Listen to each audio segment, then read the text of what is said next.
Hey guys, it's Steven. And this is Sean, and you are listening to True Chicago Sports Fans. Don't forget to listen to No War on the Weekend. New episodes on Monday. You can find us anywhere you listen to podcasts. Yeah, so we're going to go do a couple of shots. So let's kick it back over to Big-Z and E-Roc. Welcome back to the True Chicago Sports Fans Podcast with E-Roc and Big-Z. Oh, yeah. We're coming to you live from Estrella Negra in our first ever remote recording. We already got these guys cracking up already. All right. What happened? Where's the two dudes that were sitting here right now? Yeah, All of a sudden, we're the morning wacky zoo. We're talking about the sports show. No, we already. When we talk Chicago football. Stay tuned for Blizzard Watch 2023. California is a lot snowier than Chicago. All right, let's take a break, guys. This turned into a morning show at 9:41 p.m. bro. What happened? Your last What podcast, happened? you were talking about the weather the entire time, so shut the fuck up.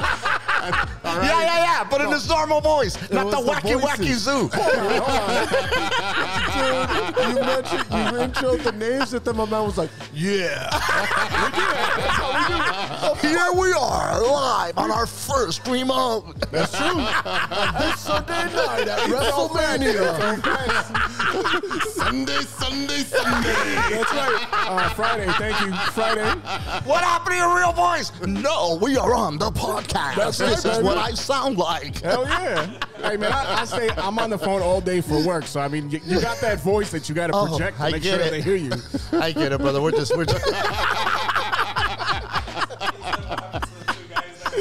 Oh, man. Oh, that All was right, ladies awesome. and gentlemen, with us today, you know that. I can't even introduce him. Oh no, yeah, you can. Oh, man. Use your voice, bro. Here it comes, ladies and gentlemen. Hit us with the podcast voice. Friday. All right, you know them from being two of the funniest comics in the game today, and you know them from hanging out with the big man himself, Gabriel Iglesias, a.k.a. Fluffy. It's the father and son host of the YoYoYo Podcast, Martin and Hooter Moreno over here already giving me the business. What's up, y'all? Oh, dude, thank you for having us, and we're just busting your balls. That's and what it's for. I don't know. I mean, I don't know how There's como no- se dice, family friendly you guys keep No, it here. I don't know if I there's said no busting your rules. balls and it's like, hey, There's no rules, sir. watch your mouth, cabron. I don't know what I can and cannot say. I don't Very know what's true. toxic. No, I don't know no what's restricted plate on you, sir. Okay, perfect. Let's go. Ya dijiste, cabrón. That's right. Vámonos. Otto's like, not too crazy, motherfucker. I still gotta sell food. Bro. We got customers up in here, bro. We're gonna hear. I don't know about their podcast rules, but we got rules in here. Yeah, we got motherfuckers eating enchiladas still. Oh, We're man. going to get Dundee with dirty looks now. That's right. Yeah, that's true, man. But hey, look, the food is so good you don't even notice anything else going on. I mean, Yeah, shout out to Estrella Negra, dude. Their menu is Absolutely. incredible. Big props to Otto because he's kept this going for now, 14, 15 years? Yeah. He's about to have the Estrella Negra quinceañera coming up, bro. I don't know if you guys want to sign up to be chambelanes or not. But You guys are padrinos, bro. you guys are For real, padrinos, right? homie. That's what's up. But yeah, Yeah, 14 years to keep a restaurant afloat is especially surviving the pandemic. A lot of Yeah. places did not survive the pandemic. Relationships didn't. not even businesses, but just Dude, relationships. just bro. people, you know. Motherfuckers doing puzzles and shit at home. Oh, Start dude, fighting after. just- Where the fuck is the middle piece? Just family bonding, bro. Just like, all right, we're gonna make this 2,000-piece puzzle. Everybody, let's go. That Put lasted down your about a phone. Be happy. that lasted about a week. Yeah, be happy. Dude, how did you guys do through the pandemic, man? I mean, Well, we started a fucking We podcast. started during Oh, the during the pandemic. pandemic. Yeah. Wow. It was nuts. We run a sports page, and what ended up happening is he makes all the graphics. So he made a meme after the Last Dance came out of the only man to beat wow. Jordan one-on-one, which is a security guard who had beat him at quarters in the back room. And the guy goes like this. He And gives the Jordan shrug. the Jordan shrug, you know? And he made the meme, and then it blew, it got good traction. And this guy hits us up. He's like, hey, that's my dad. We're like, fuck you. That's not your dad. And sure enough, he's like pictures after pictures that, like Gus, the other security guard, that's my padrino. Oh, wow. And he just, I'm like, well, hey, well, he's like, hey, can anybody do a blog or So interview? Once he reached out after we made that, right? I'm like, we got something here. We got to take advantage of it, right? Because he was just like, we were just a bunch of dudes sharing like Chicago sports stories and talking shit about, hey, Cubs suck, Sox sucks, whatever it is, right? But the idea of the page was like, it didn't matter who you were a fan of. We're gonna support Chicago sports no matter what here, right? So it didn't matter what team you root for. And as it came down, we were trying to figure out how to add more content, especially during pandemic. So when that dude hit us up, I was like, we got to interview him. We'll figure out if it's going to be a blog or we're going to do a podcast that we talked about doing for a long time. Yeah.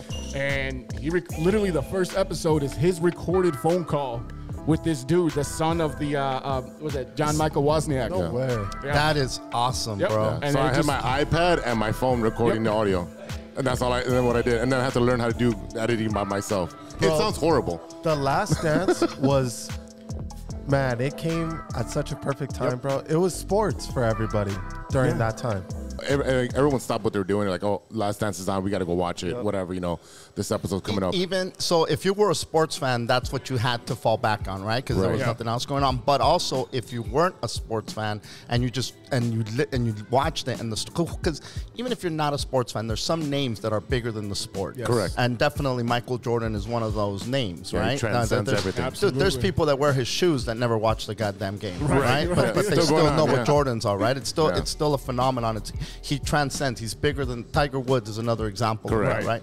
So when you have the story and it's documented and the footage that they captured, holy shit, it was so personal, so real, so raw. And they filmed it with the intention of it being the last dance. They all knew that the last chance for romance right there. Top it off, get the second 3P, get your 6 championships, and ride out into the sunset. Bro, you guys have sucked since then, but goddamn it, what a run. What a goddamn run. This is true. This is true. As the Bulls lost today. I know, dude. Team. They got it down to 7 and they fucking lost. They had the lead. They had the lead before you walked in. To be fair, they're usually up by 20 and lose. Yeah. Okay, so this time at least they were behind and lost. Oh, but that three-peats, those two three-peats are just like phenomenal. What was bro. your perspective on that? Because you got not from Chicago, but what was your perspective on that? Of course, it was one of those. For me, it was one of those. Almost like the Tom Brady effect, where like I hated Tom Brady for so many years, right? Yeah. Like, the one time that the Raiders had a chance to win it all, and they should have won it all, and then they did that goddamn tuck rule, and they lost, and then the Patriots went on to become Super Bowl champs after 9/11, right? That's correct. And I hated Tom Brady, and I couldn't stand Tom Brady, and then the last few years, I'm like, wait a minute, man, like. I've got the opportunity to watch this fucking guy who's literally the greatest of all time as a quarterback. I changed when he went to Tampa and won. When he won in Tampa. Is that when he won you over? Yeah. Yeah, same here. Because he won without Belichick. And then I also realized, like, why am I hating this guy? I should be appreciating The greatness. that I got to see, not in highlights, not in remember when, but in real time. Yes. I'm watching this dude do things that have never been done before, make history, make record. And I think the same thing, I was able to see that with Jordan early on, where it's like, okay, this isn't a regular dude. Had Bo Jackson not gotten hurt, God knows what would have happened in his career, right? Yeah. And Absolutely. there's some athletes that you just watch and you're like, this is an incredible human being. Yeah. That, Kobe Bryant was the same freaking thing. Tiger Woods, same. Whether you're a fan of golf, what the Serena sisters were able to do. Yes. Whether you're a fan of tennis or not, you just have to recognize the individual from making it a bigger thing than the sport. Like Absolutely. I didn't start watching tennis till the sisters started playing, really, because you knew all about Nadal and Sampras and you knew about them, like it's on Sports Center. But when McEnroe. McEnroe. When the sisters started playing, like, man, these girls are fucking dominating. Dominating like beasts. Like they had to play each other because there was nobody else. Right. Like, Right. but how do you do that? I Like, mean, and the other thing too is, you know what I mean? Like, it comes down to representation. You never seen anyone that looked like that do that too. before. You had And- Arthur and- Ashe. Yeah. before, Yes. but again, it wasn't Right. nowhere near. And these were two women, Yes. which made it even that much more, Yes. incredible. That helps to bring like women's sports to the spotlight, and we've talked about that quite a bit on the show. yeah, we did. We try to do it, we're actually talking about the WNBA earlier. Yeah. Oh, we had a show about the WNBA, and the guest we had on got upset about our perspective. What's your perspective? Uh-oh. You toxic motherfucker. That's right. No, it was really more about the announcing and I says, do more attractive female announcers get a easier shot, and that turned into this whole thing, and I'm like, it's not about, I'm asking you as a woman, what do you think about that? And it kind of went sideways, and I was like, all right, Well, man. yeah, because you look at who's the sideline announcer for the NFL, Pam Oliver. Pam Oliver. Yeah. She's been there forever. Right. She's a good-looking woman, but she knows her shit. Right, and that was our point. We're like, their big one's Holly Rowe, and I'm like, yes, she's very good, but I mean, you look at her, not to say that she's not as beautiful as someone else, but I'm saying like someone who's gets more attention than her. Is she getting it easier? You know what I mean? Does she get an easier road in announcing sports because of Man, that? I think if You know you're what I mean? good, like, look, John Madden was the best. Right. Yeah. Wasn't the most pleasant guy to look at. But that's the difference. But Is that women have a different. You know what I mean? That's what I'm. But that's that was what. But the they whole shouldn't. argument. It shouldn't be different. I don't disagree. It shouldn't be different. And I do that's think and sometimes they put in a hot chick there. for just to put her in. I mean, Hooter watches the Weather Channel just for the hot chicks on Channel 66. And you know what Dude, every once in a while there's a weather chick trying to talk about sports, and it just doesn't go. Yeah, she's hot as fuck, but listen, when I first started, when dispensaries first showed up in Los Angeles, and you could go in there to buy weed, you know, all the dispensaries had these chicks dressed in like bikini tops, short shorts. Like and it was a car wash? Dude, I want somebody. I want Cheech and Chong back there. I went to go buy truffles in Amsterdam, and the dude in the back, I mean, he gave me a freaking detailed explanation. Yeah. I want somebody that knows it. I'm not a chick that gets high and looks hot, and now I want to put her in my goddamn booth. You go to any weed festival, it's the same thing. You got these hot chicks and know the product. It's one thing. I mean, I don't care how hot you are. You got to know the product, and that was my point again. Like where somebody like Madden, Howard Cosell. I'm dating myself crazy, but this guy, one of the great voices, one of of course. the great voices. You know, Muhammad Ali. dude. Every comedian did an impression of this guy, right? You know, for you guys had the dude for the Cubs. Who's the guy that did the Cubs? Fucking famous. Harry Carey. Harry Carey. Yeah. Thank you. Just one of them again transcended. Vince Scully for the Dodgers transcended. 100%, You know, and there's a Chick Hearn for the Lakers. Yeah. My Yes. God, another legend. Well, you know? and the thing was is that's kind of what we were trying to convey, that like, you know, you can obviously, you know, be recognized for your talents, but the question that we asked is that, does that pretty girl get an easier chance? And she kind of went off the rails, and I'm like, it's a question. I want your perspective as a woman. And what do you mean she went off the rails? She just got. she was she not- got- she she said, got- You're trying to kinda- mansplain. Yeah. That's She pretty much eventually it. just sat back in the chair and didn't want to answer any other questions. Yeah. Oh yeah. That's how it ended. Yeah. Yeah. It was her and her wife. Yep. Yeah. So it was a fun interview. So let's talk about let's talk about a lighter topic. No. Let's talk about women's rights. It's it's Women's History Month. You know it that. sure is. Hey, It's March. Let me tell you something. wait, And they're all you gonna guys march. didn't know that? No. You guys weren't aware? We were at the show yesterday. We talked about it. Every other living thing in my house is female. That is true. Okay. Like, Okay. I have a 13-year-old, Okay, a you 4-year-old. just sound like a married dude for that 10 said, "I years have a and black couple friend." kids. He is my black friend. No, it's all good. I could say those things Keep about going, bro. chicks. Just keep digging that hole. I could say things about hot chicks, bro. He's over here handing me a shovel.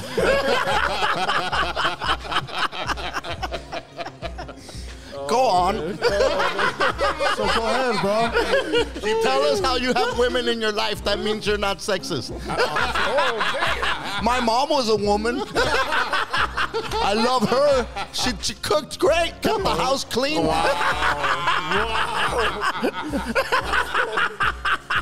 Cancelled. So go ahead, tell us, bro. That's it. I'm gonna sit back in my chair and sulk the rest of the show. Oh, wow. Good callback already. Oh, man. Listen, you funny motherfuckers, man. Nah, dude, I do think hot chicks get a little bit. It's easier. Obviously, it's easier. Yeah. Well, why is it and easier? hot guys too. It does. Yeah, when you're a hotter dude, when you're a hotter chick, You're things are easier just to look on easier. TV. That's the whole point of TV, to watch something that's attractive you or want to something watch that's some engaging. busted up dude, you know what I mean? Or busted up chicks. Who wants that? Hey, listen, you don't see John Elway calling games? Oh, God. No. Jesus. You see what I'm saying? Yeah, but Terry Bradshaw's still out there. He is, but there's something But about he him. beat cancer. Did he? Yeah, he did. He beat something. Some sort of sickness that should have taken him out. That motherfucker beat the 70s. Sir, you get a pass. You made it to the 70s. Here's your They're pass. good. Wow. So all right. No, we're talking about the WNBA now. So you think it's the announcers that are slowing down the growth of the sport? No, I just think that the women in general want to progress the WNBA, but they don't support it. You don't support your own sport. For the Sky, for the last playoff run, I attended all the games For the WNBA? Yeah, I went to see the Chicago Sky. And it's downtown at Wintrust Arena, and I went for every single one of those playoff games and a couple games during the season. And that's why I was able to talk on this topic, because I'm a first-hand person watching the game, and I know who the GM, who the coach is. I know the players. And I it's know not a packed house. no way. No. There's maybe 8,000. No, not even 5,000 people, if that. 5,000 people. Yeah, it seats 12,000. See, you see, and that's if you can't And put asses in seats. And then- most of those then tickets it's are not- free. Oh, Most of those tickets are free because I got my tickets for free. interesting. Playoff tickets? Playoff tickets for free. Now you went to a WNBA game. I For did. the Sparks. And Yeah, I went to the Sparks game. and how packed was it? Not packed. Where do they play at? Crypto. Same place that the Lakers play. Oh, that's a huge arena for them. Yeah. That's But like- they don't seat the whole thing. No, It's they like- seat the bottom level. That's it. Yeah. Yeah. No, these girls have their own arena that's shared with the college teams. I thought it was whack because the dude there, they have like a DJ there. Oh yeah, there's a DJ. Why? Yeah. Oh, there's literally a DJ just Why? ready to play for everything. Everything. Yep. And they get everybody on the Jumbotron and fucking dance, get up and dance. And you're like, dude, let me watch the fucking game, guy. Yeah. During the If game. I wanted to dance, during the I would game. have gone to a place to dance. I'm here to watch fucking basketball. Why are you making me dance? Leave me alone, bro. You didn't want to show your muscles either? No. I think it's one of those you're compensating, like, hey, come in here. It's a fun time. You're gonna have a good time. You're gonna have a good I'm time. trying to- blah blah trying to blah. fill the But the void. I game mean, like, itself should be enough, right? Oh, yeah. Yes.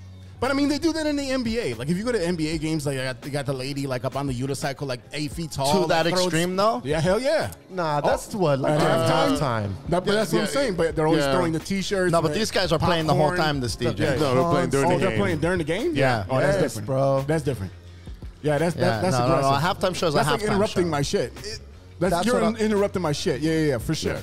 So I mean, look, we actually on our podcast have talked about the women's soccer team. Okay. The US, they don't get no respect. None. They No, never. way more successful, way more Oh, yeah. talented, And they're not way getting the money. more shit than the men's team has ever dreamed of doing. Right.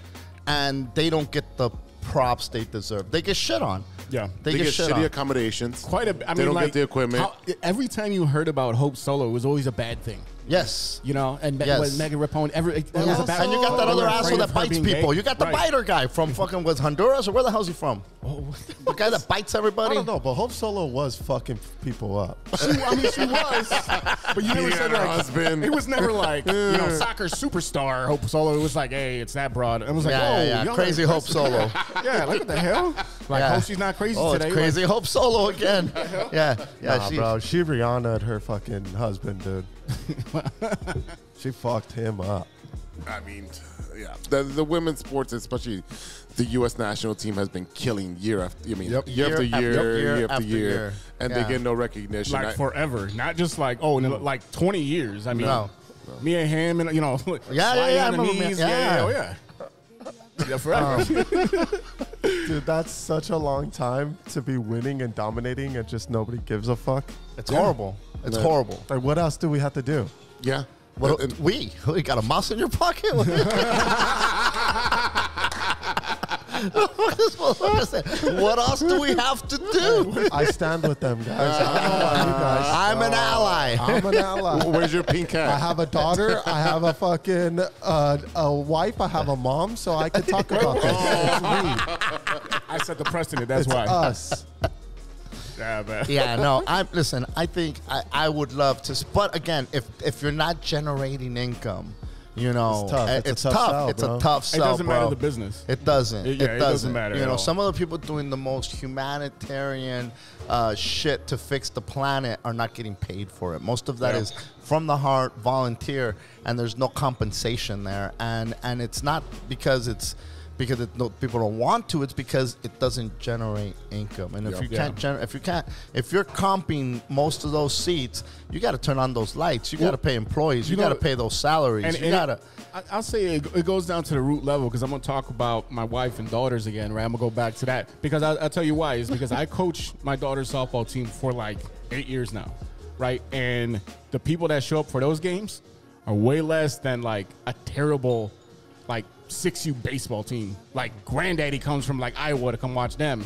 But like our team that literally won everything, it wasn't until we're like in the playoffs where like relatives and grandma and grandpa started showing up. Mom and dad were always there. Okay? That's because you got to bring them. But like that big group of relatives that show up for every game, that doesn't happen. And we dominated. We won everything we did last year. And it was until we got championships and playoffs where you saw like a lot of people. What age group is that? 12U and 14U. Yeah. I mean, look, and it's shitty because you're right. Nobody even talks about softball.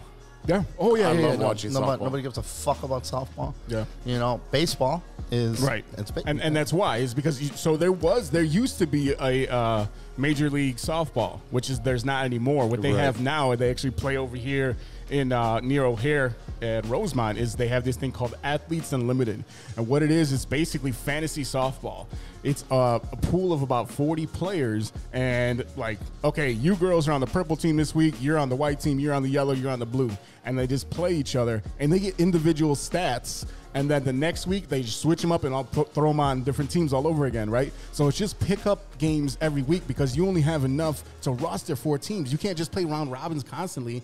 So what you do is they're tracking the stats of individuals, and that's how they figure out who the MVP is, who's the champion, who's this, who's that. If there's no team awards in that system, but it's literally fantasy softball. It's a cool concept. That is. It is, but I mean, and it keeps it going at least, you know. And what it does is it allows you to be a fan of an individual, right? But my point is that there's not enough big enough league to actually have enough teams. That again, if you could sell tickets, Right. you could sustain it. But you know, and I mean, I don't know how long has the WNBA been around. Do you guys know? 20, 25. I think it was 20 or 25 years. I think it's 25 years they just celebrated.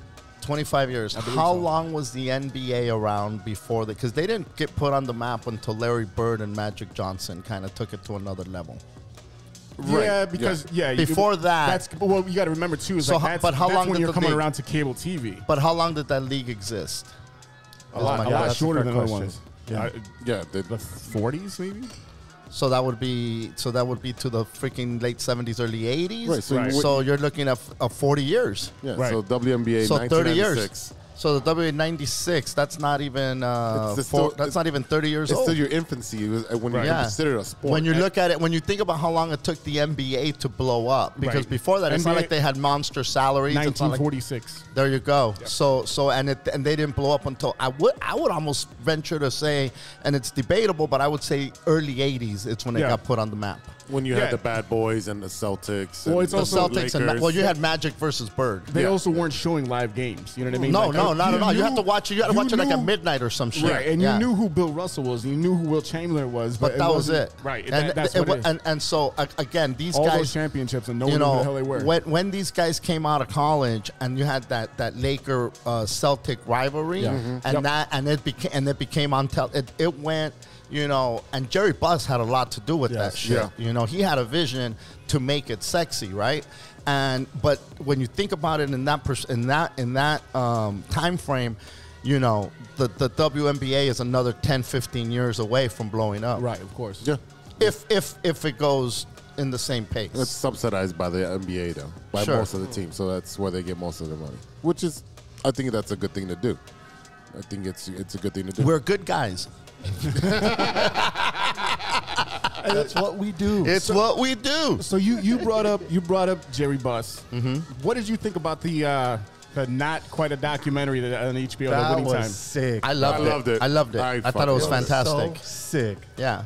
It was dope. I don't casting think was amazing. I think that maybe people were upset at some of the shit that came out, but I think that it was probably not too far from the truth. Yeah. I think every show needs to get somewhat exaggerated, right? Of course. That's just part of the deal. you have to. Who's gonna remember after all that cocaine? A lot of cocaine, bro. I thought it was beautifully done, and it captured what was going on at that time. Like if you like when if you were alive during that time, I was very very young, but I remember the 70s. I remember the 80s. Yeah. I remember the transition from 79 to 1980. 1980 was just this. It was almost like, the phenomenon of the 2000. You know? Okay. There was just this fascinating, the 80s. There was something about it, right? That was magical. And I feel the 2000s were the same thing.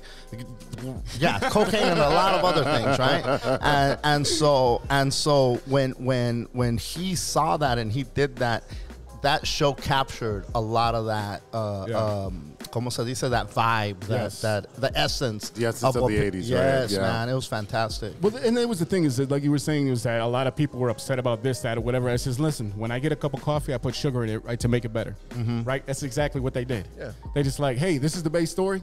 Here's some sugar and cream, make it a little bit better. Yeah, Yeah, no, it was, and a lot of that shit I didn't know, and. When you got that guy that got because dude, Vegas was run by the mob. Vegas was run by the mob. Yep. Yeah. And that dude was, he paid the price. Yeah, well, I mean, I think there was the rumor that Jordan paid a price too. Oh yeah. Yeah, when he took his sabbatical to go play baseball. Yeah. That rumor's still. I mean, out and there. his dad. I mean, Yep. Yeah, no one wants to talk about it because no one wants to, You don't throw wanna a rock tarnish at Jordan. the goat. Yeah, Right. you don't want to tarnish your hero. But you look at the man was is a compulsive gambler. Yeah. And the rumor was that he owed some debt in Vegas, and they're like, "Well, you're gonna pay up," and he said, "F you, I'm the GOAT. I'll pay you when I pay you." And then that's what happened. Because I mean, the other story was about him cutting his finger with a cigar cutter, a guy that smokes cigars all the time. And I'm like, bro, they might look alike, but that's your finger. Yeah. You don't cut. You know what I mean? That was the other thing. It's like, oh, Bookie came and says, all right, let me see that finger. Give me that cigar cutter and snip, snip. So that it was a lot of you need your hand to shoot, don't you? yeah. That's what it was. Yeah. That makes Crazy, sense, bro. That's scandalous, man. So listen, everybody has their little story. They were talking about Puig had a debt. Oh yeah. And then a lot. I remember when Fernando Valenzuela, when he lost his first game, and then because he had gone like 6 or 8 straight when he first started, and then he lost, and it's like, lo tiene amenazado la mafia. Mexicans are the biggest conspiracy theorists, bro. Immediately, like amenazado. After one loss, Yeah. like God forbid he has an off day, like dude Dude was hungover. Leave him alone. his arm was sore that day. Yeah, and back then they used to pitch all game, bro. Nobody get a pitch count. What pitch count? These motherfuckers went extra innings. They still in there. 150 pitches, easy. Dude. You were gonna say something and I cut you off. My bad. No. you're I good. mean, like, I'm just, we always talk to Chicago sports people. We've had a bunch of comedians now. We have Mikey O. We had Ken Gar. So we don't get to talk national sports with people a lot, right? And I feel lucky to have some LA guys in here because I do want to talk about Kobe because we in our perspective, I remember hating Kobe when he got that 5th championship because I'm like, oh shit, you can't get 6, bro. Please don't get 6. Tugging on Superman's cape there. You know what I mean? And he did it by with Phil Jackson as his coach and everything like that. And our generation, we loved everything we did was Jordan. We got to wear his shoes every time we take a shot. Jordan, And when we talk about appreciating Tom Brady after, before he's gone, I think some of that comes from Kobe passing away. And like, damn, like I hated him, but I appreciate him way more now that he's passed, which sucks. Yeah. And I'll tell you what, and the reason I bring him up because I want to get your perspective of what he meant to LA because we just don't know that as much here. But I'll tell you the reason why that hit me so hard because the way that I thought it was just it's a guy who is taking his kid to a game, and that's what I do, 6 times a week, and you know what I mean. And he was part of the program and all that stuff. So that one hit me so hard. I did not expect it to hit me that hard. As LA fans, what did he mean to you? And what did it explain to me what that emotion was when you found out that he passed? I'll tell you right now, for a week, LA shut down. Damn. Radio, I don't give a fuck. It didn't have to be sports radio. It was regular radio, was Kobe all day for a week. Kobe Staples stories. Center, outside of Staples Center, people were just out there for a week. Just out there. They had mariachi out there. They had flowers. I did see mariachi. Flowers, bro. LA shut down for a week, bro. And it hasn't stopped. There's murals all over the city, bro. Dude, it's fucking And I think his daughter already had heat. His daughter already, was gonna go to was it Connecticut? Yeah, She was a rising star. She was a rising star. She was a legitimate rising star, not just I think my daughter's good. We were talking about the WNBA earlier, and she was gonna be, I think, that catalyst to take it to another level. Yes. Because there's no way in fuck that kid wasn't gonna shine in college. Yeah. So there's no way in hell she wouldn't have gone into the WNBA, and then there would have been tickets sold. I think that would have. I mean, look, that's a big turning point. It would have been a huge turning point. And then you would have had the backing of Kobe, correct, and his brand, saying, no, we're going to push this women's sports, and I'm going to own the team. It would have gone to the next level, in my opinion. That's my opinion. I'm not saying that would have happened. That's just my opinion and observation, and that's all it is. You know, I think it was headed that way. Yeah. And so that I think was devastating in and of itself. Obviously the loss of both of them. She was a child. She was a kid. You know, you don't want nobody to go. But when it's a kid like that with so much promise and just such a bright future ahead of them. I think about the drive that Kobe has. I imagine him as your driving force behind you, right? Like him knowing what it takes to get to that level. Yeah. I'm telling you, the only player I ever seen that could emulate MJ was Kobe.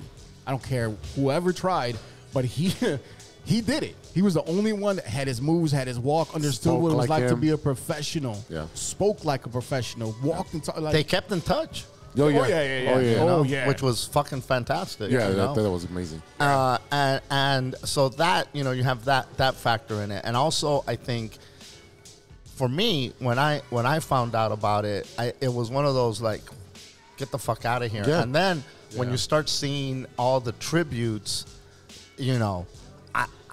everybody got choked up. Yes. Oh yeah. I mean, I remember shedding tears. Crying. Like, here's a guy it's not like I met this guy. We didn't have but you just felt, this grief. I equate it to when Selena passed. I've never seen her in concert, but I loved her music. I know I grew up with it. My parents loved it. And I didn't understand the whole Tejano culture. But then, when she passed, I was like, then you see all these tributes and all these people, and they're how well she connected with the people and the following she had. And that's the same thing Kobe had. Yeah. Kobe connected with the people and the city. They loved him. And he was part of he was ingrained into the culture, into the city. Yeah. But he was also ingrained in the NBA. We were just talking on the last show because we did a whole MJ, our favorite moments because his birthday was 60th birthday. And I still, the thing that always sticks out to me is how he learned. I don't even know what the hell language it is, Luka Doncic's speech, but he figured it. He learned it because he spoke 8 languages, and he sat there and he's just smack talking Luka behind, talking shit, That's that's whatever, next level psychological shit. Yeah, and then Luka was like, "What? What? Slovenian, is that a thing? Kobe Bean? What? I think that's what it was. Slovenian. Yeah. Well, I mean, just an incredible human being all the way around. And look, I mean, he's bigger now than he was in life, which is there's people that didn't know or wanted to hate him. You know, where now that he's gone, it's like, Perfect oh example. shit, why was I hating on this fucking guy? You know, the whole city, like every culture, I don't give a fuck if you're black, white, Mexican, it didn't matter, Latino, any sort of Latino. Everybody loved Kobe, bro. Like, he ran LA. He could have, there was nothing he could have done. He grew up there, you know? Right. Yeah. Like, if he would have said, "Hey man, I want to run for mayor," he'd have been mayor of LA. Don't even vote. It's already just give it to him. Done. Done. He says, And he could have done that shit in his. He would have been a fucking NBA star. Then he would have been. I think he would have coached Gianna. Yeah. her whole fucking life. Yeah. There's no way. You know, who knows? He might. Imagine him coaching in the WNBA, bro. Yeah. Oh, Imagine him coaching. It's over. You know It's what? over. You want to talk about selling tickets? They're selling more tickets than the Clippers. And Yes. the way that he moved about his business, this is a guy where you could see him coaching and then becoming commissioner. Yeah. Right. And then just keep pushing and pushing and making or it, owning you a know what I team mean? for sure. Right. For sure, owning You a know what I team. mean? Yeah. Yeah. But yeah, I mean, that So, as Laker fans now, you have the current best player in the game, right? Quote unquote, right? You got LeBron, right? I don't like LeBron, but I'm starting to appreciate now that he's older. This is greatness. I appreciate. I know the stats. I think a lot of the stats come from number one, the era that he plays in, being bigger, faster, stronger. Also how long he's played. That's the other thing is on longevity. injury. Eventually, you start stacking stats, right? But I mean, like, how do y'all feel about LeBron as a dude who just like, you know, he's a team jumper? I mean, he's won everywhere he went. yeah. But I mean, do Laker fans do they really embrace LeBron the way they do other superstars? I think some do. I will say the younger generation does. Yeah. The old school people, all the old school heads, like all the people that grew up with Kobe and Magic and everybody that came before them, Kareem. They're waiting for the shoe to drop. There's no way that they are embracing.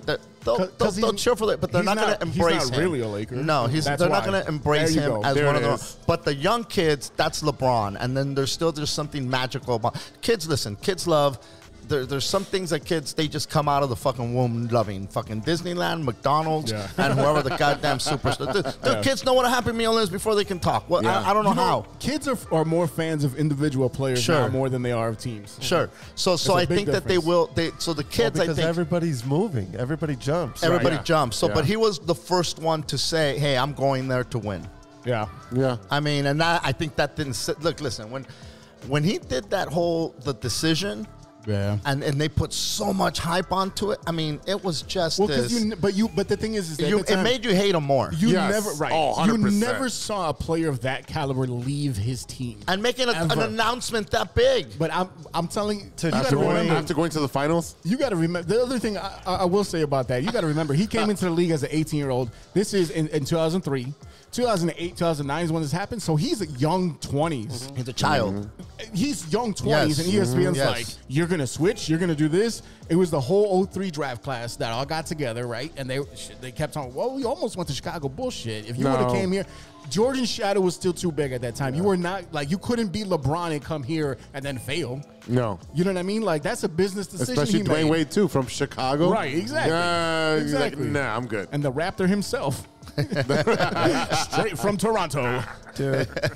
Yeah, that's what it is, you know? Like Magic stayed, won. Yeah. Kobe stayed, won. And Now, now what about Shaq? He didn't get as much hate and shade, and he jumped. But I mean, people love Shaq, but not like they love Kobe. He won his first title with LA, right? That's Right. what it was, and he was there for the three, right? And that's what it And was. then Is Kobe that won he three by left, himself, right? right. But one of my favorite moments of the Shaq and Kobe beef was always when they went to the finals and lost, and Shaq's out there. Kobe, tell me how my ass tastes, and he's dancing on stage. That's still one of my favorite Laker moments of all time. Man. Yeah, that's the thing. If you win and leave, that's cool. Right. But the fact that he didn't win and then left to He go didn't- win he somewhere didn't come else. But he there didn't. to He win. didn't. He left. Didn't he? He was in Orlando. He got traded. No, yeah. I'm talking about LeBron. I went back to LeBron on Yeah. why Okay. he got so much hate. It's because he never won In Cleveland. In Cleveland, he's like, oh, this is then too won. hard. I'm going to leave and make a super team. And they made a super team. They did make a super team. Yeah. And that's not the first super team, though. people are like, oh my God, this is. I mean, look at Houston, right? You had Pippen, you had Barkley, you had Olajuwon. You know, you can go to a bunch of different references. There's been super teams. So like the Lakers tried with Malone and them, and they failed. Oh, with Gary Payne. Oh yeah. God, that was brutal, bro. They were already late. They were already in their late, career. but it was still considered a super team. Yeah, But at that time, LeBron, Wade, and Bosh were pretty much in their prime. They were only 5 years into the league. Yeah. I mean, it was the 03 draft class at 08, 09. Yeah. Pippen, when he left to go join them, I mean, how long had he already been? Oh, he was in his twilight. Yeah. Yeah. I mean, he had already. At that point, he already played with Portland. won his championships, and he played with Portland when he was still good. And Right. then he went to Houston and was like, We're not talking about Karl Malone on the Lakers. We're not talking about Gary Payton on the Lakers, right? We're talking about Pippen, you know what I mean? Yeah. That's the difference. They already. Pippen was done winning. Yeah, these guys were in their prime. That's fair. That's beyond fair.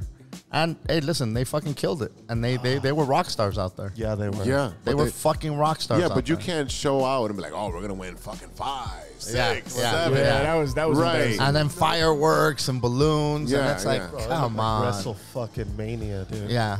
No, it did. It looked like a goddamn carnival. Sunday. Yeah. All right, guys, you want to take a quick break?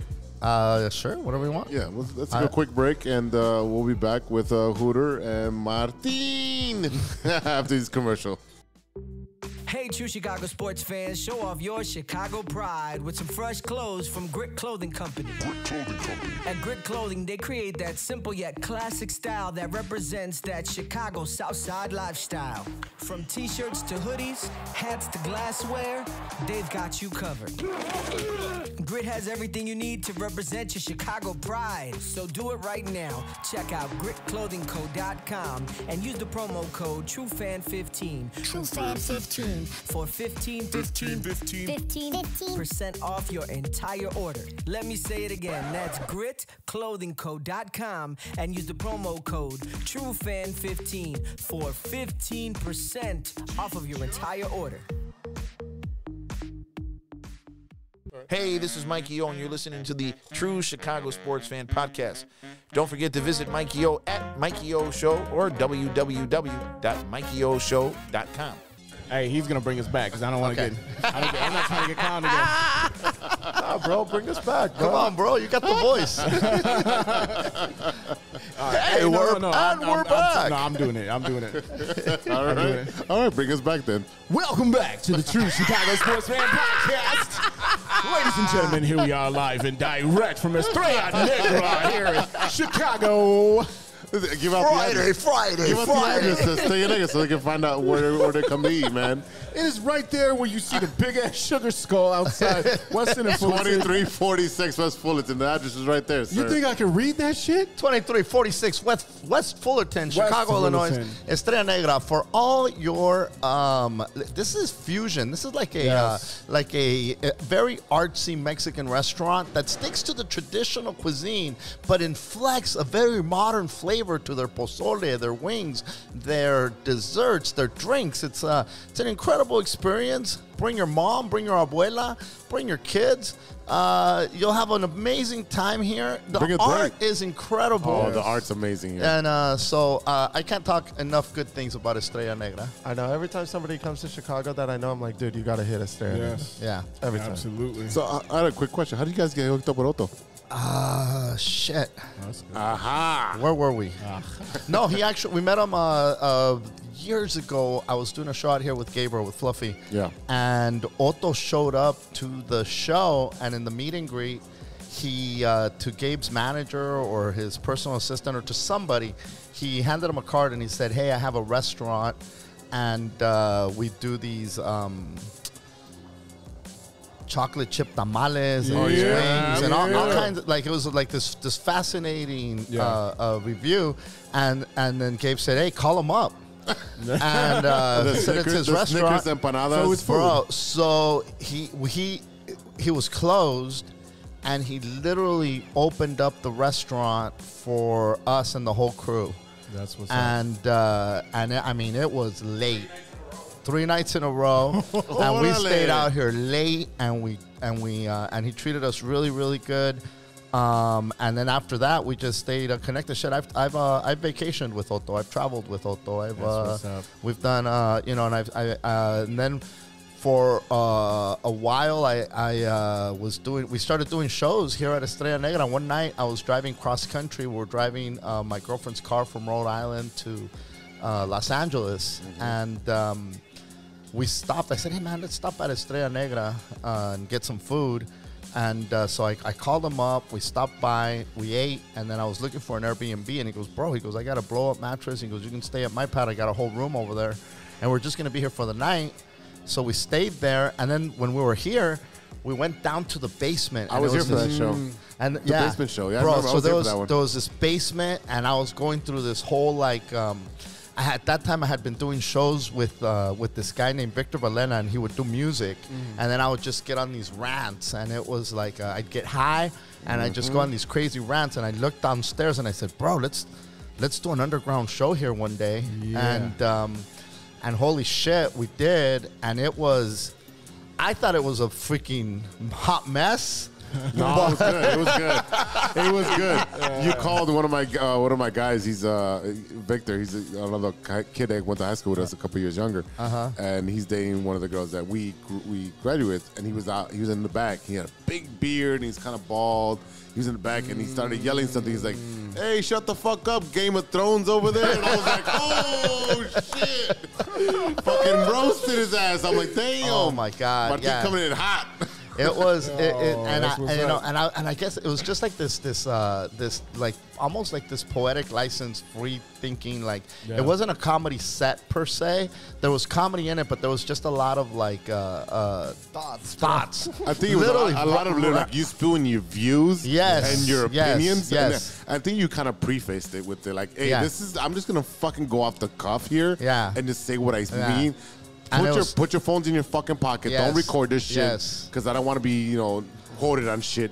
It's just have a fucking good time. Be present. And I remember you saying, "Be present." I did a few of those shows. I did a few of those shows in LA where I'd have music in the background. Holy shit! One of them we did Holy Communion.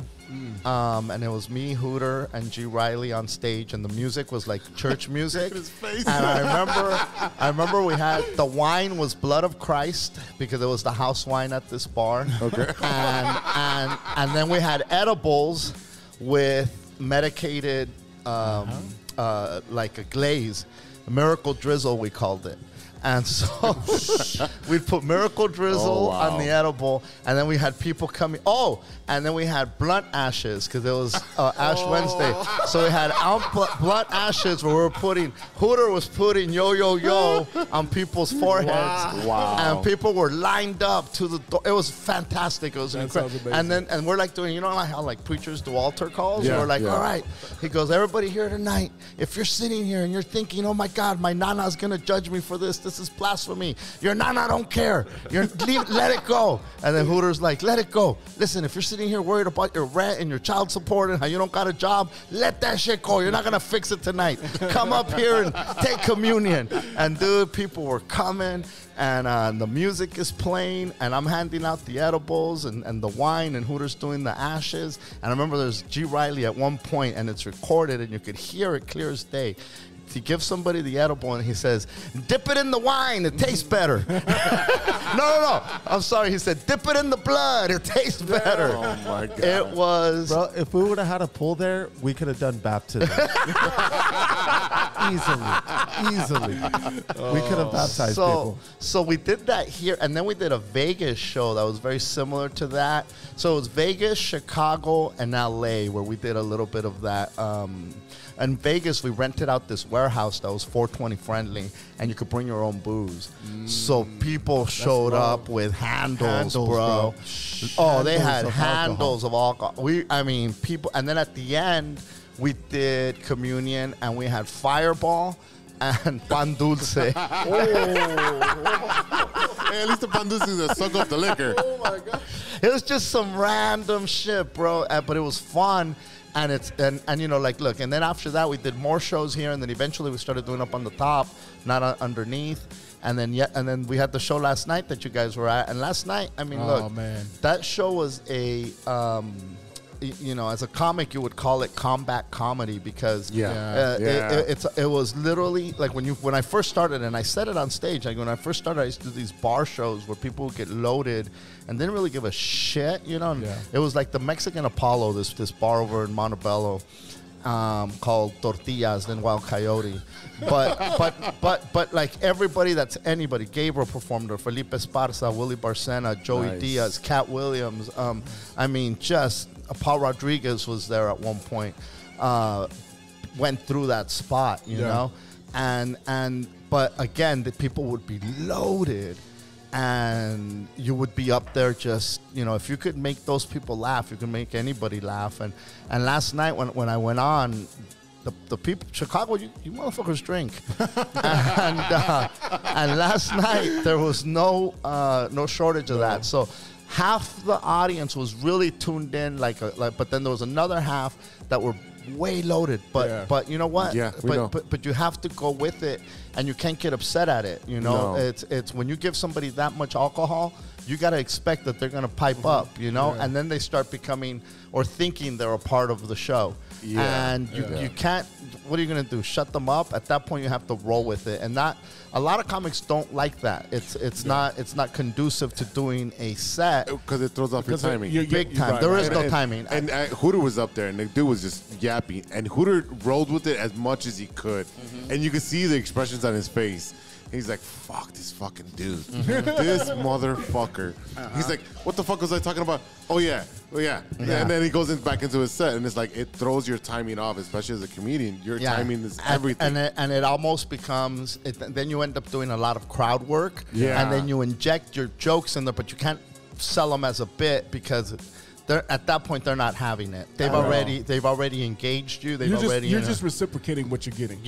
And as long as you could do that dance and still make them laugh, then it actually feels really fucking good. It's more improv at that point. It becomes improv. It becomes in the moment. Yeah. It becomes, and it gets you. It becomes a UFC fight, bro. It could have. It could have yesterday. Shit. But your chops are just that much stronger when you're able to do that. You end up getting, you know, now you go to a place where there's like, you know, a few hundred people, a few thousand people, and they're all paying attention.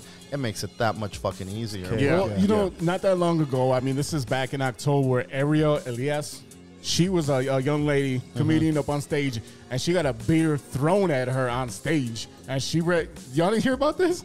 Oh yeah. So it was a heckler, obviously, threw the beer, and she just like ducked out the way and kept going, like she like fired back at him. But that's the thing is that, you know, I think crowd work has always been a part of it, right? Like that's just but if anybody assaults me, that's a different story. But that's what I'm saying is that you're talking about going to a different level at that point. You know what I mean? Like that's a whole different thing right there. Yeah, when you're launching objects, like I'll put up with a heckler, I'll put up with a drunk, rowdy person. You know, what sucks is they start disturbing the people that actually want to hear a show. Right. And that's the one fucked up part about it. But as long as you can keep those people also entertained and laughing, then you're okay. I mean, considering the fact that yesterday was the first time I realized that this fool looked like Pat Mahomes. That was the highlight of my night. You motherfucker. Bro, I'm so mad about that. He had that in a chamber. So mad. Bro, you so fumbled that shit. I did. So hard. I did. Bro, I'm a Bears fan. What do you expect? It don't matter. Okay, I feel like my mic is low. Is it low or no? Is it your headphones? So let's see. It could be. Who knows? There it is. Now it's loud as hell. There we go. All right. There we go. Sound check, Mahomes. Overhaul. I'm so mad I didn't Photoshop his face onto Mahomes yet. Oh my God. You don't have to. He sent me the picture. I'm like, dude, we had the same exact fucking smile. Bro, your girlfriend lost her fucking mind. Oh, she did. When she Googled it, and she goes, oh, shit. This motherfucker got a secret life. No wonder I don't see him on Sundays. Oh, my God. Bro. Yeah, you look just like him. Bro. Like, I love it. We have a sports. We talk all things sports, and my co-host looks like Mahomes, and I never saw it. But we talk everything sports, except the obvious. For some reason, this motherfucker comes to my house every week with a socks hat on. For some reason, he shows up tonight with no hat. Or the other night with no hat. Wrong video. But you always wear a hat. So how the fuck? He don't have the curls out all the time. No, I put him on the video. Yeah, but bro, Mahomes is wearing a helmet half the fucking time. You just need your. Do you have a little brother? No. Oh, you need a TikTok brother, You need a little TikTok brother, and Yeah. you need your chick making fucking toxic videos, bro. Yeah, you need I won't have You to need a teach team. anymore. Bro, you need a Fuck chick. teaching. Yeah. You need a chick on Instagram and everybody commenting, go fucking kill yourself. Fucking Yoko. Oh my God, no, bro. I These mean, fools are owing like if he's really Mahomes, bro. he's Mexican, bro. He's Mahomes. My homie. Mahomes, bro. Oh, shit. Dude, she should have seen her face when she Googled this. She was like, oh, shit, I see it. Yeah. Oh, my It was God. bad. Dude. All the way home. It's just you don't have the voice, bro. No, you gotta work on that, Yeah, bro. you gotta give him voice lessons over there, intro guy. Work on it, bro. I know how we're cutting the promos now. That is so true. Mahomes in the morning zoo. Oh, my. We got a special guest on the morning zoo. We got Patrick Mahomes coming in straight out of his Super Bowl win. Hey, guys.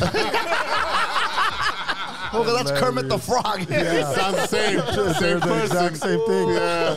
Well, Patrick Mahomes, dude, he does voiceover for Kermit now. Oh, the guy died, right? The guy died? The guy died. Oh, so now. shit. There you go. Yeah, dude, it's plug and play. Hysterical, bro. And you've never seen the resemblance? No, not at all. Not at all. Jesus. Bro, I'd have been milking that shit. I'd been showing up in Kansas City in all the bars right there just with a hat. You're lucky, with bro. a curl out. Because usually, like, when people are like, you know who you look like? It's always a fucked up person. Like, you got lucky. It's fucking Patrick Mahomes, fucking Super Bowl MVP. Motherfucker blew up, thank God. Dude, it's a dude that would like cycle through bars in Chicago that was dressed up like Guy Fieri. Oh, I'm dude. like, for real? Like on purpose? Bro, I went to the If there's Marines. any ever a guy to He's like, dress check- up as Guy Fieri's like the last dude. Right. Bro. He's like, guys, look, check out my shirt flames. Like, what the fuck? I went to the Marines for a few months, and I got let go because I have an extra bone on my foot, so my foot kept swelling up. I got a medical separation, but I got out of boot camp and I had the haircut, and I had a T-shirt that said United States Marine Corps, and so I had this freaking Marine Corps haircut with this T-shirt, and I was in my late teens, so I was pretty, Ripped. like I had a 29-inch waist, and I weighed 175. I had like a cut up. I was good to go. It was my That's prime. That's me in 4th grade. And so I would show up to bars, and you're in the service, sir, yes, sir. Dude, they'd buy me fucking pitchers of beer. I never paid for beer. Every time I'd go to a bar anywhere where there was military people, they would freaking take care of me, bro. It was just incredible. And I milked it. I shouldn't, Why not? Hey, listen, Why not? no disrespect to the veterans, but fuck it, I did No, my we love our time. veterans. I did 2.5 months of My boot time. camp. My Oh, you time. did You know, everything. You I did got enough pitchers of beer to make up for all those yellings I got. That was my paid off. retirement package, bro. Hilarious. Bro, I kept that haircut going for months after I got out of there. Martin, Months. let me ask you a question, bro, because we haven't really talked about you at all. And the question, I really want to know what you did aside from, milking your military 2-month career. Oh, my God. What did you do before comedy, man? Bro, that's another episode. Dog. We're glad to have you back, man. That's to be continued, bro. Yeah. I did everything, bro. I dabbled in every single thing you could dabble in. I took so many classes and licenses and real estate and and, I took real estate classes. Yep. Yes, I did.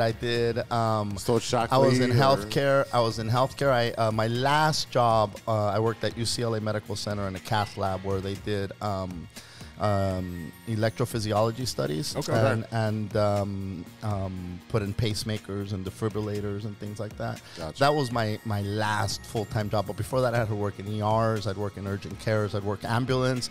My plan was to be a paramedic, but then I got a couple of DUIs and that shit didn't pan out. And then I was going to go to nursing school, PA school. I took the test to be a correctional officer for the juvenile hall. I took a class in import-export documentation. Recently, I took a Brujo class, so I took Brujo 101. I dropped out. Think he's fucking around. He's like, no, I know there was a who the fuck offers this class? Fucking UCLA, Fucking Hogwarts, bro. A place called the Crooked Path, bro. Yeah, so I went there and I took Brujo classes. I'm a Brujo school dropout. So, yeah, I've dabbled in a lot of shit. And you know what's interesting?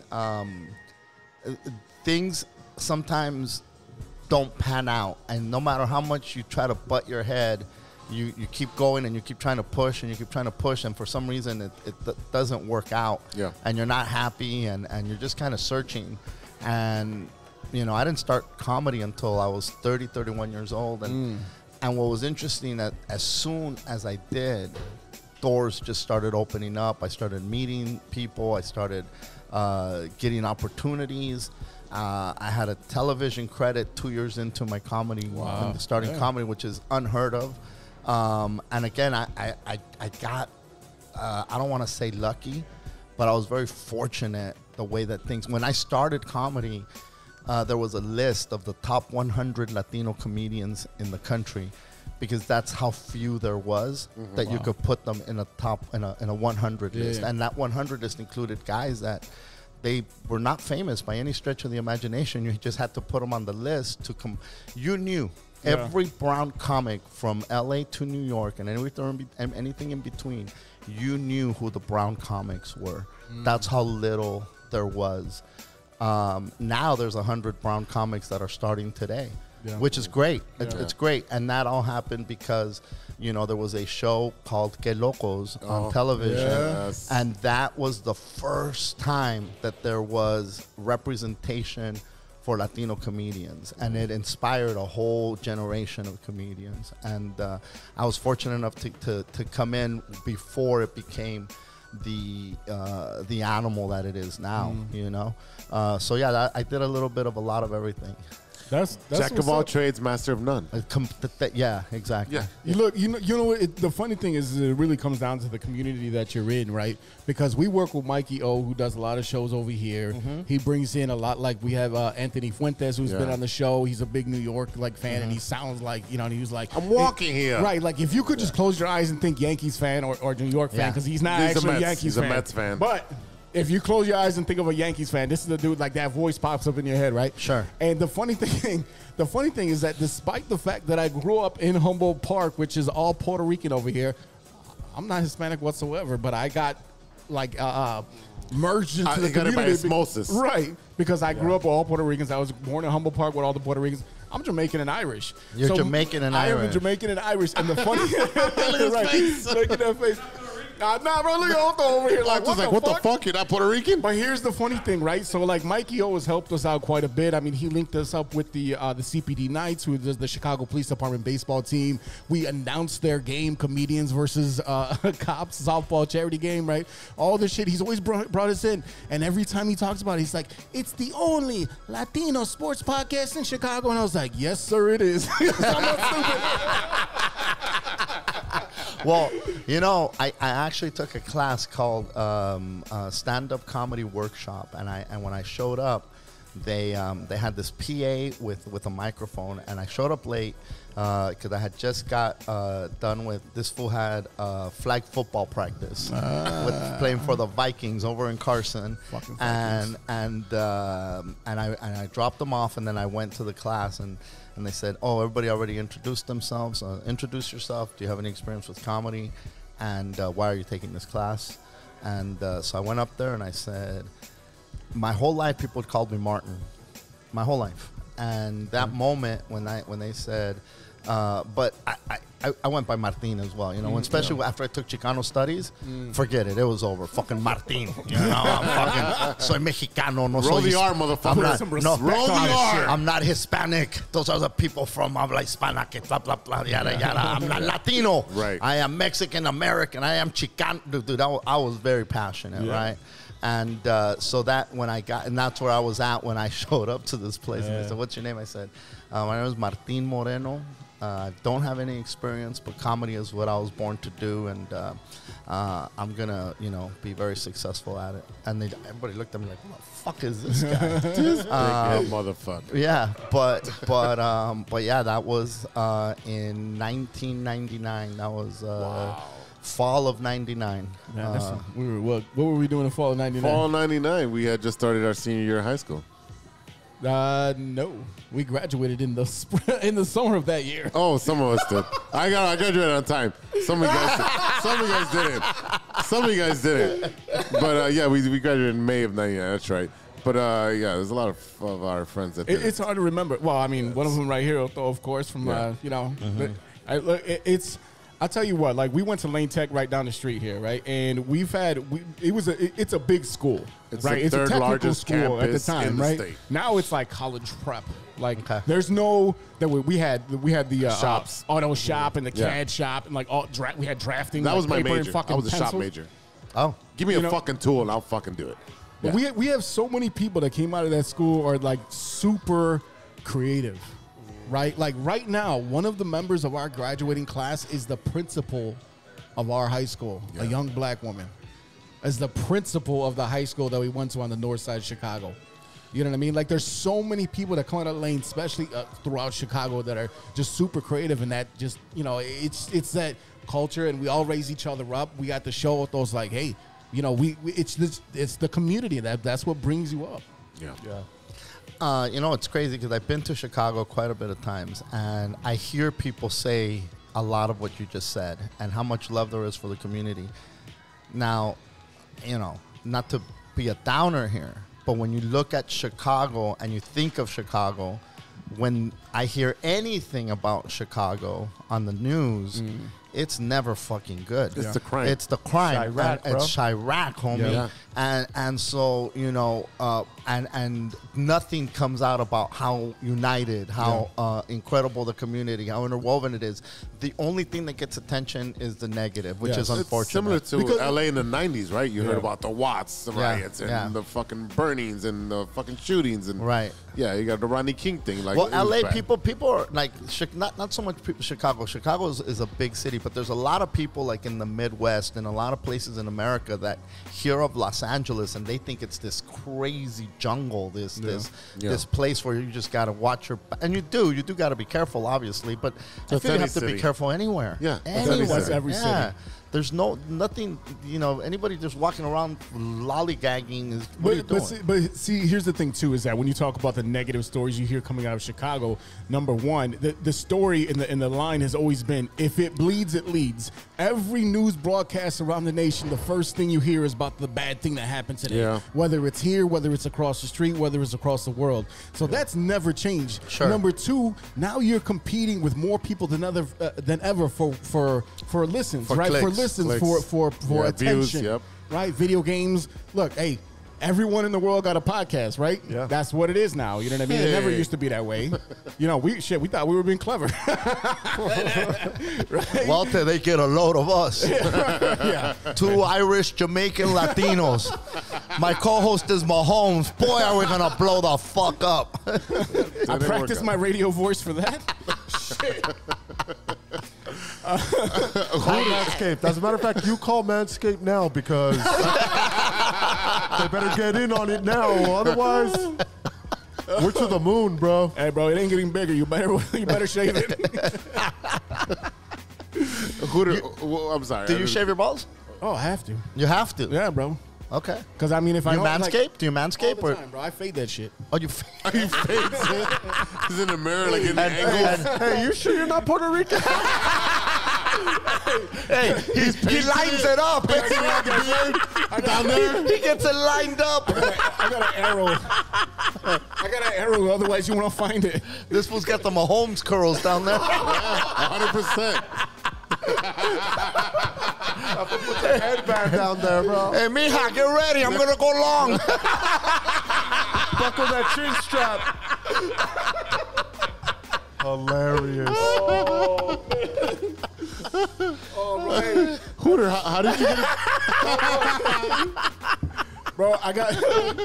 What was it like growing up with this guy, man? This is incredible. You gotta tell me, because here's the thing. I told y'all last night. I mean, it's amazing. Like, you see, there's a lot of family that, you know, like people, especially like, I guess in show business, you do see a lot of family follow after the footsteps. And hell, if someone can give me a step in the door, I'm gonna take it, right? But I mean, like, there's also a lot of stories where so and so was famous, and the you know the kids are like, I don't want any of that. I saw what it was like. So what I'm thinking is like, what was it like to grow up with him, and what made you want to pursue it as well? Well, for me, it was a little different, bro, because like my dad said, he didn't start till when you were 30? So You were like 9 or 10. yeah, so Okay. like from 10, you know, it was kind of like on a normal tip, but after that, that's when it started to get like, oh damn, my dad's a comic, you know, like when he'd take me on the road with him, or when we'd go to shows, or like you know, I'd spend summers with him, and then he'd take me with him like to gigs, bro. Oh shit. And so Yeah. once I got to high school, then he was gone. Like every weekend, gone. Thursday to Monday, gone. Leave Thursday, get back Monday. And then after that, he was gone for like months. Like months at a time, bro. Like, let's go to Costco and stock up, motherfucker. Otherwise, you're going to starve, bro. You know what I mean? You're piss in a pan because ain't nothing in the house. Yeah, exactly. And so I thought I was going to be on the industry side of things, you know, like a manager or an agent or some. But one day I just went on stage, bro. I was 21 years old. I was about to turn 21. I went on stage and I got laughs. Where was this at? It was in Hermosa Beach. It was this open mic, and you had to sign up. Right. I go up, and I got laughs, and I said, "Fuck, all right." Well, that was cool. It's like Monsters Inc., right? You got the laughs and you fucking felt juiced up and like, oh yeah, Yeah. I want more. And so I remember that whole week, I did open mics like every night, and then every night people were like, "Dude, how long have you been doing this?" And I'm like, "Oh, well, I just 6 hours Since Thursday. this week. 6 And hours. so then my head was just like, "Oh, bro, this shit's easy." As soon as you said that, Oh, bro, this shit's cake, bro. It's It's my first day, and people think I'm fucking a year in, you know? I'm on the fast track. Yeah, I'm on the fast track here. And so I didn't tell anybody. Like, I didn't tell my dad. I didn't tell my girlfriend. I didn't tell my friends. I didn't tell anybody, dude. And then I went to go to a show at a bar with some dude named George Perez. He ran the bar, and he has a pretty cool podcast. It's called George Perez Stories. Check him out. He's hilarious. But he put me on, and he knew, you know, that I was Martin's son. And he was like, "Yeah, bro, I'll give you time." I go up there, and I fucking eat it. I forget what I'm supposed to say, bro, and I'm pacing back and forth. I used to have the recording, but I don't know what the fuck happened to it. I was pacing back and forth for 3 minutes. No. I'm surprised the host didn't come and get you. Toss your ass out. Just waiting for that Sandman to come and grab you. For 3 fucking minutes. Shit. And so I said, okay, well, maybe this shit's not that easy. But then that's all, I stuck to it, dude. And what am I, 11 years in? 11 years. Wow. That's what's up, man. Because I mean, like, I honestly, I didn't know. I didn't know the relationship, right? Like, because I mean, shit, I met y'all yesterday, so you know what I mean. Like, I didn't know, and so I was like, okay, shit. And here's the thing, I love venues like this. It's so small, it's so intimate. I have a lot of friends that are musicians and DJs and all this shit throughout Chicago, right? So I've always been used to. I used to be a bouncer, right? Like, I've always been used to being behind the scenes, industry side, like all that shit. So like, seeing this, I went to go see Adam Sandler at the United Center a couple weeks ago, and it was dope, right? Like I was like, oh shit, it's Adam Sandler. Like he did his whole bit. But this right here, the way that I think about it, is like only this many people got to see this, got to experience this, whoever experienced that night. Right? So that's the shit that I absorb right there. So like, and I'm a big comedy nerd. Like I got like a big ass stack of like old like comedy vinyl with Jonathan Winters and Johnny Carson and like, you know what I mean, Lenny Bruce and everybody, right? Like so like being around it, I just the seeing the way that everything is put together, a production in your head, and then you have to figure out, how do I make this make sense? How do I trigger those points that are going to make you laugh? Watching that happen, I absolutely love this shit. Yeah, I did. The beginning, you know, they say you're never supposed to open up with new material. You go out there and do shit that's going to be, you know, that's going to kill. At that moment, I had to be as much in because the way that the room was when I got up there, I had to like bring everybody in and go into I had to be in the moment. And I literally started talking about how I started off doing bars and that this reminded me of that. And then I went into stuff that I hadn't talked about before, like the whole Hershey's and the women's the Women's History Month, and then the even the alien shit made in China and the whole fucking there was a lot of stuff in the front that was just in the moment, you know, because the people could sense it, you know, and it was, you get to take more risks in a room like that, and you get to try shit, whereas like when you're performing in front of 10,000 people, holy shit. I mean, I did Dodger Stadium with Fluffy. You know, we had 50,000 people. Right. We did the United Center here last year. Yeah. No, was it last year? 2 years? Was it? No, it was last year. It was last year. We did it early last year. And, you know, that's a different animal. You go up there and you're just trying to hit. You know, whereas here you're able to take way more, you know, risks, more chances. You don't have to play it as safe. No, you can test out new material all day, and then that's how you makes you a better comic. Is like, okay, this didn't work. Practice. Let me tweak it. Yes, right, and then you can, okay, this doesn't fit in this part of the segment of your comedy. Move it here, there. And this is similar to because we had Ken Gar on, and you know he did his Netflix special, and then he came on, and he's like, "Hey, I did the podcast. He's like, come to the show." We're like, "Yeah, we already bought tickets. We're going to your show." We had just had Mikey O on, and we had literally, and he was like, "Hey, what are you guys doing tonight?" And I'm like, "Well, we're doing whatever the fuck you're about to tell us to do." One of the biggest comedy producers in the city. Of course, we're going to follow whatever you say. Yeah, and then we ended up going. We went to the special taping, and like literally was it the next day?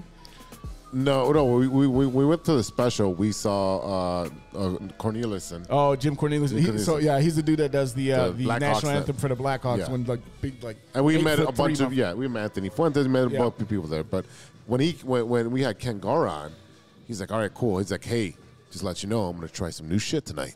Yeah. Oh shit, cool, because you know we were at the taping for the special. Yeah. We already know what exactly the routine is. But you know, that's right. He had a show the night that he had him on. Yeah. We had him on. That right. So we get there, and the comics before them are fucking killing. Yeah. Non-stop bangers. Every single one is fucking killing. And he goes up there and he's like, motherfucker. And he goes and he does his regular bit, the thing that he did on Netflix. And I was like, yep. Everyone set the stage so fucking high. He's like, nope, I'm going to my bread and butter. It's such a pride thing, too. You know, you don't want to be outdone. You're the headliner. That's the headliner, of course. The headliner, you know. Well, Deion Cole that's part of his gig. That's part of his whole set. Oh, he pulls out the things, he pulls out his notepad, tells a joke. He's like, okay, scratches that one off or puts a check mark. I love that shit. Oh yeah. Yeah, no, that fourth wall. It's you know, there's a lot of comedians that unfortunately get comfortable and trapped, and they have these 20 minutes or 30 minutes that fucking kill, and they do these forever. Yeah. You know, especially if they don't get a special, they don't get on TV or anything like that. they keep on doing the same shit over and over, and it destroys the first time you see it. George but then you go Lopez? see them again, and it's the same tired shit. That's what Mikey O tells us all the time. And in George's defense, George's early work, when his first few specials were fucking bangers, and I mean, he was creative as fuck. It was shit that hadn't been done before. Yeah. He, he was smashing. Yeah, before he but- started getting political and a little bit more. Within the last 5 angry, years, like yeah. I saw him twice, and I'm like, dude, this is the exact same thing 2 years apart. Not one joke was different. I was like, why did I pay this money? Yeah, that's not, you see, and that's what happens. Like, you have to continue. I mean, look, to credit Gabriel, I mean, this guy has put out countless specials, and a lot of them are 2 fucking hours. Yeah. You know, and not to mention all the TV appearances where he burns material.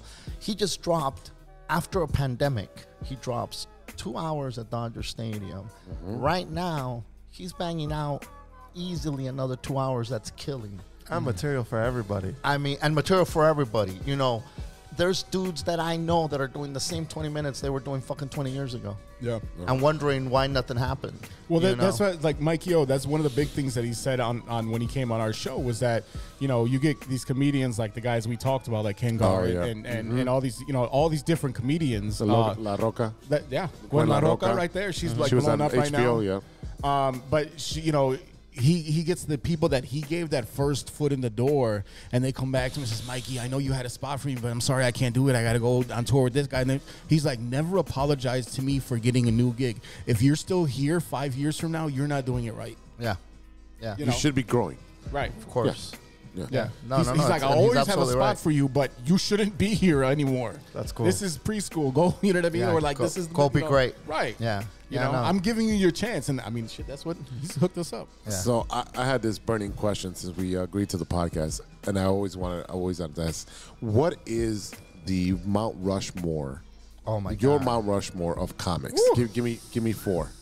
Jesus Christ. You'd have to put Richard Pryor as number one, in my opinion. Okay. In my opinion. Carlin. Yeah. Yes. Dude, the other two is just there's just so many. Yeah. There's so many. I mean, Because you there's so know. many different types of comedy. Yeah. I don't know. I mean, it'd be like saying, you know, greatest NBA players of all time in the top 5.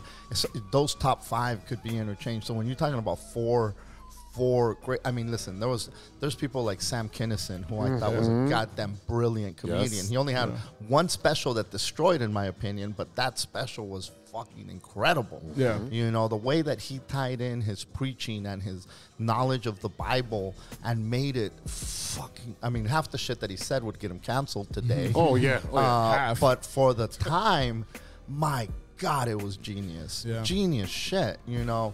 Lenny Bruce, of course, you Yes. have to say. Like, how do you not put a Yes. Lenny Bruce in there, right? Yep. And then, you know, you've got the people that have come in our lifetime. You know, look, Eddie Murphy, the 2 first specials that man put out were fucking brilliant. Absolutely. Timeless. You can still watch those. Brilliant. Yeah. Well, I don't know about timeless. Again, a lot of that Or shit the would be cancel considered culture. offensive. Yeah. You know, the way that he talked about the gay community was Yes. like completely. That shit would not fly No. today, No. right? But at the time, it was goddamn genius. It was Yeah. goddamn brilliant. You know, Chappelle. I mean, Yeah. he's in our generation. Yeah. Yes. Controversial, but as a comic, you should be fucking But controversial. he's more like Carlin. That's more what like he's like Carlin, a more correct. modern day Carlin for me. correct. Yeah, absolutely. Correct. Yeah. So- well, and the thing is too is like for me personally, I mean, because he was my TV dad, and I like the nice thing for me was that, you know, it was shitty what he did, but I got a bunch of his vinyl for real cheap. Bill with Cosby. Bill Cosby. Yeah. Bill Cosby as a comedian, if you can separate that Separate, shit, yeah. he was fucking brilliant, Genius. and just clean. Yeah. Like he, you know what I mean? He never ever used. Well, he never used. You're like, he's the Will Smith. Oh, we can't say that either. Listen, I mean, He didn't smack nobody. he was incredibly We don't know that. talented comedian, just brilliant, brilliant as a comic. You know, Right. Yeah, you have to put, you know, where do you put him? I mean, and I you know, my mind is so- just and it all he had escapes so me right much now because material. there's so many. Yeah. There's just so many dudes that. But that- even when you look at some of the comedians that did bits that they would do on stage and in like when you had Laugh-In and things like that, when you had your variety shows, Lily Tomlin, Jonathan Winters, these people right Robin here. Williams. Robin Williams is amazing. Red Fox with the one-liners and the Stag Records. Like, there's so many that, like, and when you talk about Mount Rushmore, I mean, it's almost impossible. It's hard to argue the top two, though. It would be the top two. I would have to put those two up there. Pryor and Carlin, absolutely. I don't know. I mean, the other ones are. I think there's a good argument for so many comics to be up there. It's just a matter of opinion, matter of preference, matter of. All right. So if I change the question and say, what is your Mount Rushmore of Latino comics? Oh my God. That's I'm putting the screws on too. That's really rough, bro. Because what are you basing it on? Because when you think about when you talk about sports, you can sit there and say, well, Michael Jordan was the GOAT and he had this many titles. Yep. And then you talk about football and you're like, well, fucking Dan Marino had no titles. Right. But he was a great quarterback. Yeah. Kelly was a great fucking quarterback, but no goddamn Super Bowls. Right. So does that take away from their greatness? No. Because then again, you've got somebody like it does. You got somebody who's not. It's like, no, but you're lesser than Michael Jordan. Do you see what I'm saying? So you got somebody. Yeah. You got somebody like a Gabriel Iglesias who sold out Dodger Stadium. Right. Now you got a stadium comedian that only Kevin Hart has sold out a football stadium. Yeah. But other than that, like, who's you're just stuck looking for a qualifier. So now you're like looking at it like, okay, so who's the greatest Latino comic out there? The guy who's like, because then you can make an argument. What about Paul Rodriguez? Because he was the pioneer that traced, that opened up the road. Now, Paul Rodriguez, talk about material being dated as fuck. Yeah. Some of his great jokes when he came on the scene, he was talking about being in the fields of Bakersfield with all the agriculture. And he said, my family showed up and he said, hey, look, job security. That was one of his first jokes. He'd call out a knife as his American Express. The guy that had tortillas, tortillas, talking about it's a yarmulke, it's a frisbee, and you could use it as underarm pads, and again, and it was, so he was the first one. Yeah. I mean, well, you could say Freddie Prinze, but obviously that was very short lived. Right. So you've got him as the monarch, right? The guy that opened the doors, and then you've got George that came in and kicked that door to the level that had never been done by any Latino to have a successful TV show. Yes. Whatever people think of George now is irrelevant to the work that he did. The work that he did opened up more doors than anybody had before him. Even than Paul, I would say, because unfortunately when Paul did it, there wasn't the social media aspect that was around. That's such a catalyst. And the exposure that you got. And then you could sit there and say Carlos Mencia with the shit he was doing early on, right? Yeah. And then you go back to like a guy like Willie Barcena with fucking 11 Tonight shows. Yeah. Gabriel is obviously in that. Pablo Francisco. Yeah. You've got, there's so many dudes that have been in that mix. That even like a Felipe Esparza could be put in that conversation. I was just going to mention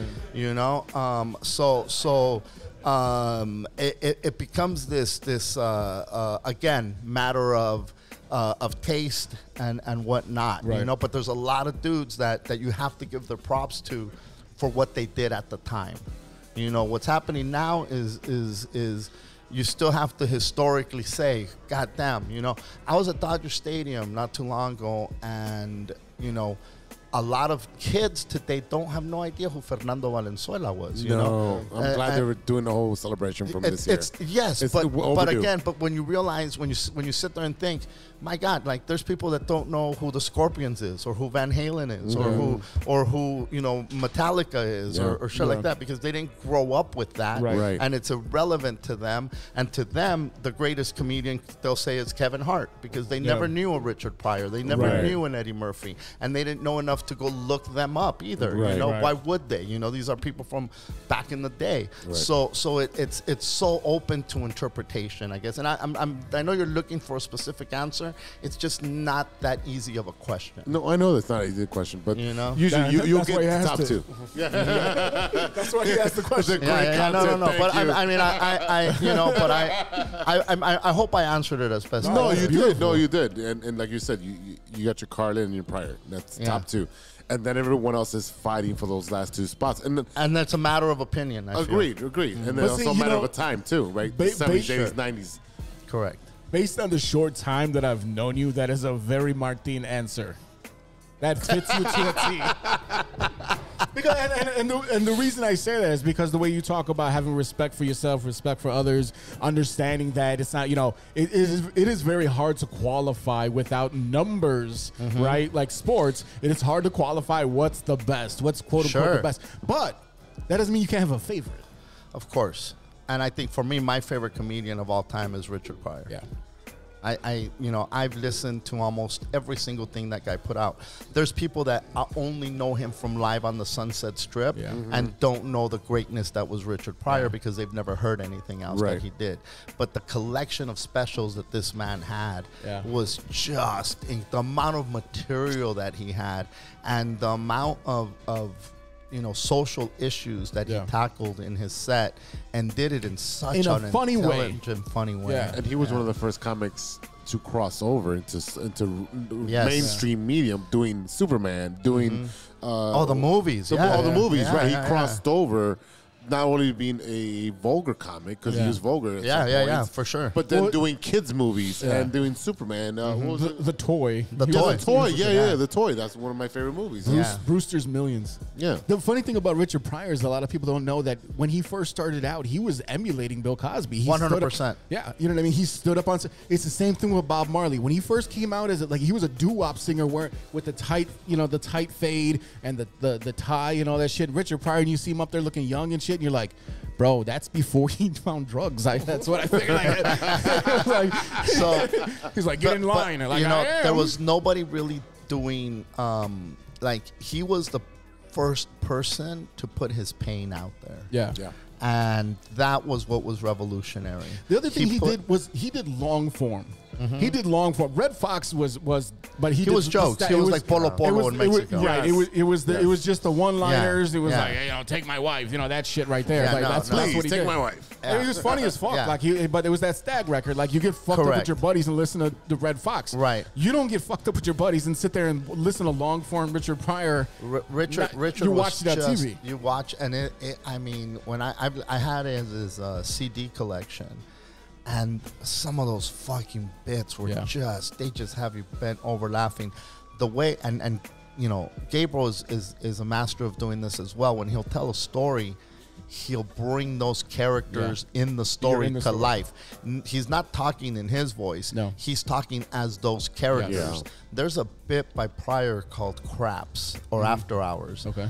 And it's about going to the after hours spot and knocks on the door. And the guy's like, who is it?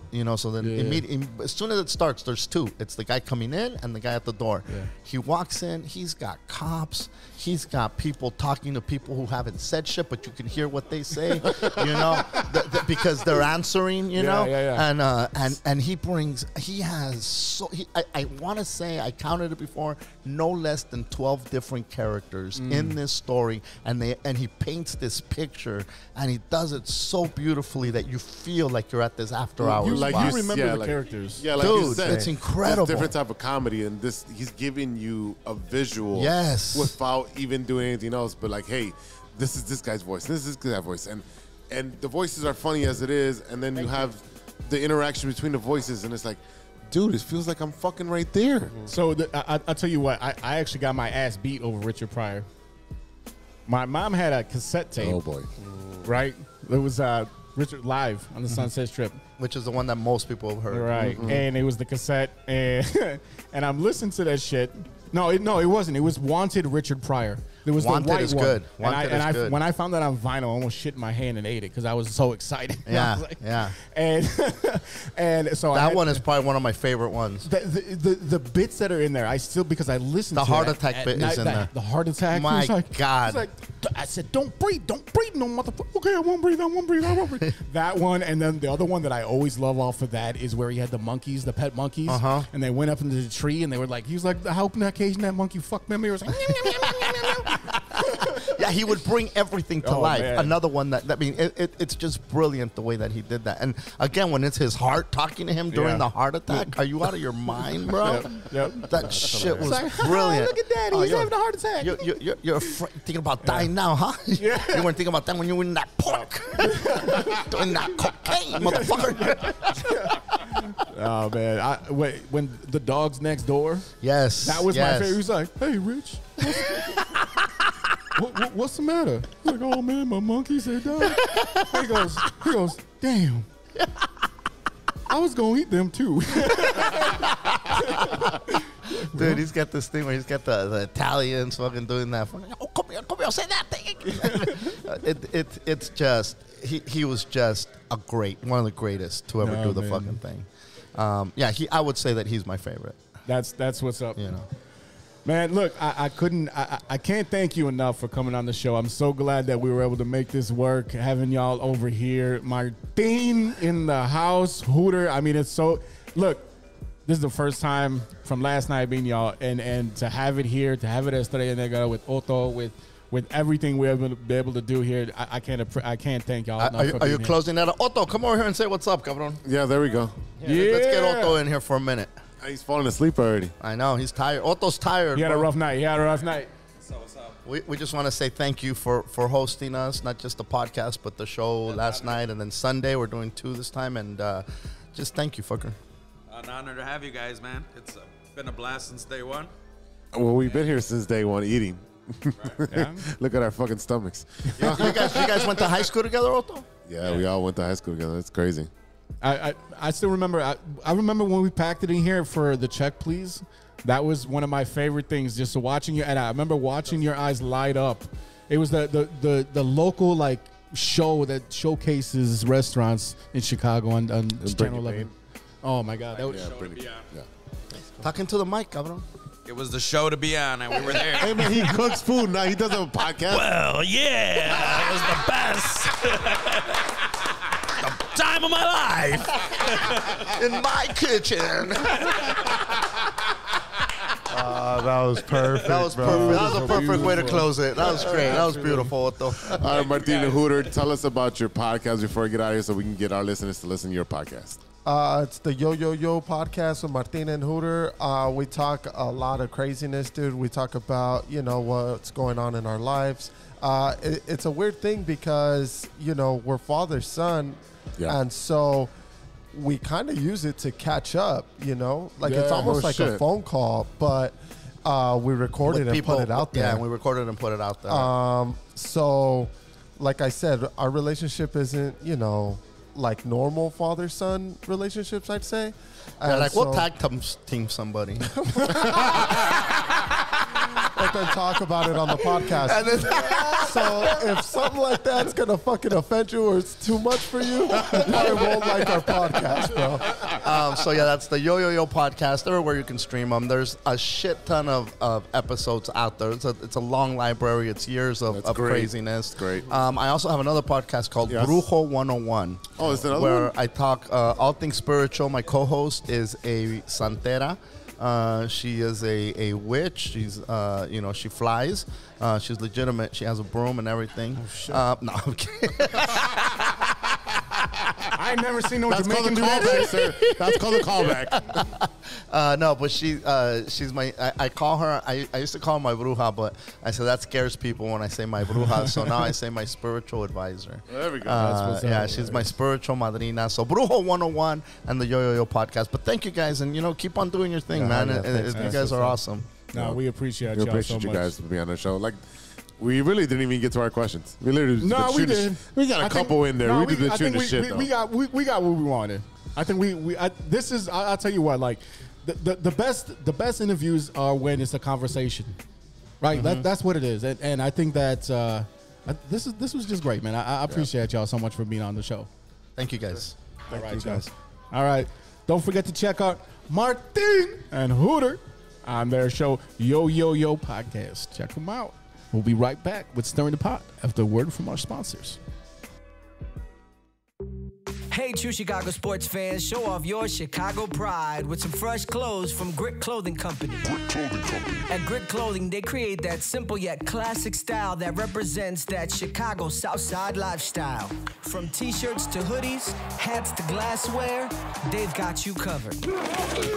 Grit has everything you need to represent your Chicago pride, so do it right now. Check out gritclothingco.com and use the promo code TrueFan15. TrueFan15. For 15% off your entire order. Let me say it again. That's gritclothingco.com and use the promo code TrueFan15 for 15% off of your entire order.